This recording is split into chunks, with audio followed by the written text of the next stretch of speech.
Day three of the draft is in the books. Here to break it all down is President of Football Operations and General Manager John Lynch. John, Kyle Shanahan said he was able to breathe a little bit easier after those first four picks of the draft because you were able to address positions of need. You had seven more players on day three. How much closer are you to that roster you envision? A lot closer. This was an important draft. They all are. But because of the amount of players we lost in free agency, and the reason being is, we've been pressing and been aggressive for a long time. And at some point, you got to adjust back. And it was our time to do that. And fortunately, we had done some planning such that we had a draft like this with a lot of draft choices, and it came just at the right time.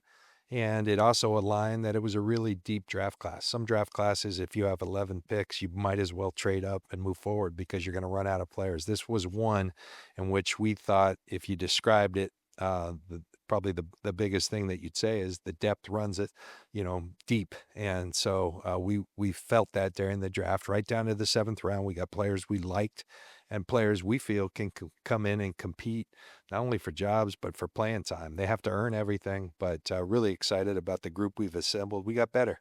Five straight defensive selections before you go on to pick three offensive weapons. You got running back Jordan James, wide receiver Junior Bergen, and then wide receiver Jordan Watkins. Why will they fit into this offense well? Well, first of all, Jordan James, we felt like losing JP Mason, he's a guy who can carry a heavy load. If we're spelling Christian, if Isaac needs a rest, or competing with Isaac for, who's the better matchup for that specific week. Jordan, very similar style to JP, a guy who's a physical runner, has really good vision, has speed. It doesn't show up in the top end, but it shows up in his play. And he's a physical runner. He leaves a lot of defenders hurting, and it's a style we like. And I think he's going to complement what we do well. He also has some third down versatility, really good hands, runs good routes, and so Jordan James was kind of a no-brainer. We also think he can do some kickoff returning for us. That's the first guy. The second one would be Jordan Watkins from Ole Miss, a transfer from Louisville. But Jordan, he's an explosive guy. He really is. He's a guy who had a game this year with 5 touchdowns and over 250 yards receiving. But we liked everything about him. He's got slot flexibility. He can go outside and play. I think a really smart kid, talking to Lane Kiffin, a really smart kid who can handle anything you give him. He also understands the role of how we play receiver, that you got to block. That's stressed down at Old Miss as well. And Coach Kiffin did. And so he gets that part of the game. And so we're encouraged by that. Finally, with Junior Bergen, he's a guy that our special teams coaches have been kind of campaigning for some time.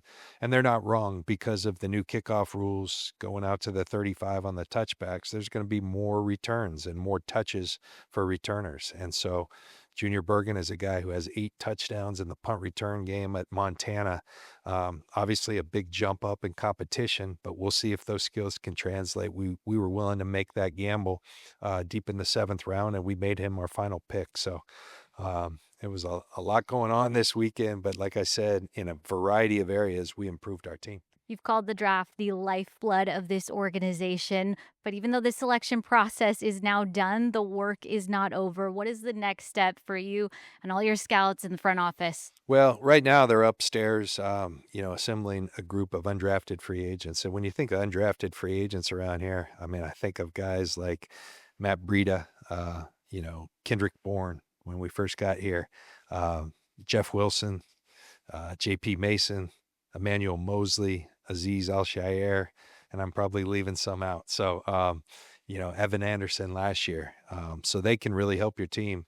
And we always encourage our guys, this thing is not over. We're going to have a nice draft party tonight, but not until we finish this off. And last year, I remember some of these things spilled over to Sunday morning. I'm getting calls the next day saying, hey, I need one more phone call from you to try to lock this guy up. So the work is never done, but that's what makes it so fun. We'll always compete to try to improve our team, and this time of year is no different.